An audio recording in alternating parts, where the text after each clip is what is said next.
پیارے بچوں، یہ ایک جنگل کی کہانی ہے۔ بھوتیا چڑیا اکثر چھوٹے پرندوں کا شکار کرتی تھی۔ جنگل میں بھوتیا چڑیا ایک درخت کے نیچے رہا کرتی تھی۔ اس درخت کے نیچے سے اگر کوئی پرندہ گزرتا تو بھوتیا چڑیا اسے مار کر کھا جایا کرتی تھی۔ اب جنگل میں اس بھوتیا چڑیا کا بڑا ہی خوف پھیلا ہوا تھا۔ بہت سارے پرندے اپنے بچوں کو یہی خیال کرنے کا کہتے تھے۔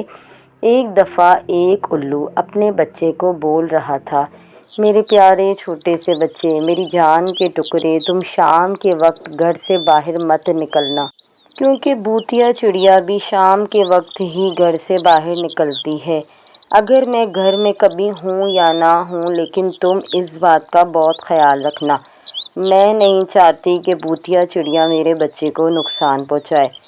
وہ الو بہت پیار سے اپنے بچے کو سمجھا رہا تھا، اور وہاں کوا بھی اپنے بچے کو یہی سبق دے رہا تھا۔ بھوتیا چڑیا چھوٹے پرندے کو ہی کھاتی ہے، وہ بڑے پرندوں کو نہیں کھاتی۔ دوسری طرف ایسا ہی ہوتا ہے، بھوتیا چڑیا نے ایک چھوٹے پرندے کا شکار کیا ہوا ہوتا ہے اور اسے کھانے ہی والی تھی۔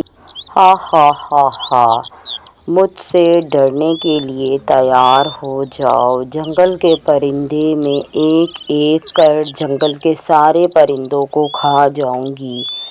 یہ پاگل سمجھتے ہیں کہ میں صرف چھوٹے پرندوں کا ہی شکار کرتی ہوں، لیکن انہیں کیا پتا کہ میں تو پہلے چھوٹے پرندوں کا خاتمہ کروں گی اور پھر میں بڑے پرندوں پر آؤں گی۔ ہا ہا ہا، میں ہوں بھوتیا چڑیا، میں سب کو کھا جاؤں گی۔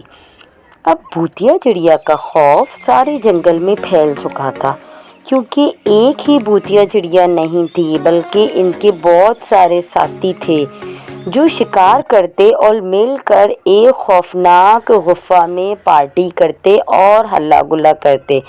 پھر ایک دن الو اور کلو دونوں کھیلتے کھیلتے باتیں کر رہے تھے۔ الو اور کلو آپس میں بہت ہی گہرے دوست تھے، وہ اسکول بھی ساتھ جاتے۔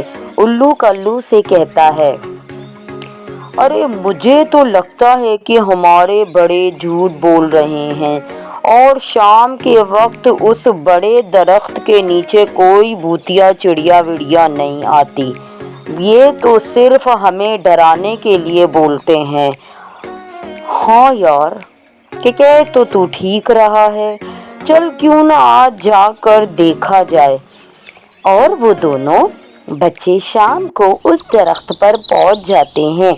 ان کو لگتا تھا کہ بھوتیا چڑیا کوئی نہیں ہوتی، لیکن بھوتیا چڑیا اسی وقت وہاں پہنچ جاتی ہے۔ اب تم دونوں کا کیا ہوگا پیارے اور معصوم بچوں؟ تمہیں کیا لگتا تھا کہ کوئی چڑیا نہیں ہے بھوتیا؟ میں تم دونوں کی ساری باتیں سوچ کر من ہی من مسکرا رہی تھی، اور جب تم دونوں آنے کے لیے آمادہ ہو گئے تو میں بڑی خوش ہوئی۔ اب میں تم لوگوں کو نہیں چھوڑوں گی، کھا جاؤں گی۔ تم لوگوں کو کیا لگتا ہے کہ میرا کوئی وجود نہیں ہے؟